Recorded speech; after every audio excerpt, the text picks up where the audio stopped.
Je présente mes sincères excuses pour la douleur, les pertes et la souffrance subies par les victimes du Covid. C'est ainsi que l'ancien Premier ministre britannique Boris Johnson a exprimé ses regrets mercredi, lors d'une audience dans le cadre de l'enquête publique sur la pandémie, suite à de vives critiques de la part d'anciens collaborateurs. L'ex-premier ministre britannique Boris Johnson a présenté ses excuses, mercredi 6 décembre, aux familles des victimes du Covid-19, et a reconnu s'être trompé sur certains points lors de son audition très attendue dans le cadre de l'enquête publique sur la pandémie. Je suis profondément désolé pour la douleur, les pertes et la souffrance de ces victimes et de leurs familles, a dit Boris Johnson, en introduction de cette audience. Inévitablement, nous nous sommes trompés sur certains points, a ajouté l'ex-chef du gouvernement conservateur, disant assumer personnellement la responsabilité des décisions prises à l'époque. Je pense que nous avons fait de notre mieux, dans des circonstances très difficiles. A-t-il des choses que nous aurions dû faire différemment? Incontestablement.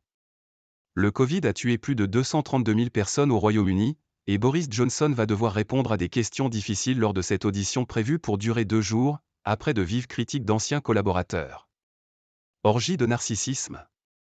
Depuis le début des audiences en juin, plusieurs conseillers et scientifiques ont décrit un Premier ministre dépassé, indécis, peu soucieux des victimes lorsque la pandémie a éclaté, début 2020, et un gouvernement divisé et chaotique. Boris Johnson a-t-il pris trop de temps pour imposer un premier confinement fin mars 2020? Avait-il pris la mesure de la pandémie? Comprenait-il les données scientifiques? Était-il indifférent aux victimes et notamment aux personnes âgées? C'était la mauvaise crise pour les compétences du Premier ministre, a estimé fin octobre devant la commission Liquin, ancien directeur de la communication à Downing Street, qui décrit un Boris Johnson repoussant les décisions et changeant sans cesse d'avis, en fonction de la dernière personne lui ayant parlé. Boris Johnson, 59 ans, plus prompt à botter en touche avec humour qu'à répondre avec précision, a fort à faire pour convaincre qu'il était début 2020 l'homme de la situation. Ses excuses ont déjà été rejetées par Amer Anwar, l'avocat d'une association écossaise de victimes du Covid, Scottish Covid Bereaved. Au lieu de résoudre la crise, Boris Johnson a présidé à une orgie de narcissisme totalement dégoûtante, a-t-il déclaré à des journalistes devant le bâtiment où a lieu l'audience. Il a laissé les corps s'empiler et les personnes âgées être traitées comme des déchets toxiques, a-t-il ajouté. Une culture toxique. L'ex-premier ministre a soigneusement préparé sa défense, lu 6000 pages de documents, et s'est enfermé pendant des heures avec ses avocats, selon plusieurs médias. Il est arrivé dès 7 heures, locales et GMT, mercredi matin dans le bâtiment, soit 3 heures avant le début de l'audience. C'est la première fois que Boris est en avance pour quelque chose, a plaisanté sur Sky News le ministre de la Police, Chris Philp.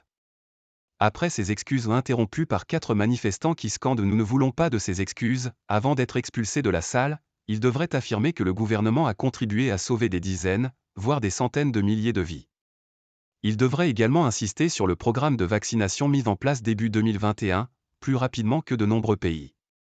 Boris Johnson avait lui-même été sévèrement touché par le Covid en avril 2020. Le 23 mars 2020, un premier confinement avait été imposé aux Britanniques, suivi de 2 autres. Des fêtes illégales à Downing Street durant cette période ont fait scandale, et contribué à la chute de Boris Johnson, contraint à la démission en juillet 2022. Il est incapable de diriger, se lamentait à l'automne 2020 dans des messages WhatsApp le secrétaire général de Downing Street, Simon Case, le plus haut fonctionnaire du pays. Il change de direction stratégique tous les jours, se désespérait-il.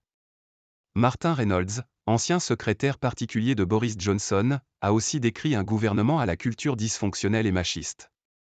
D'autres ont dénoncé une culture toxique.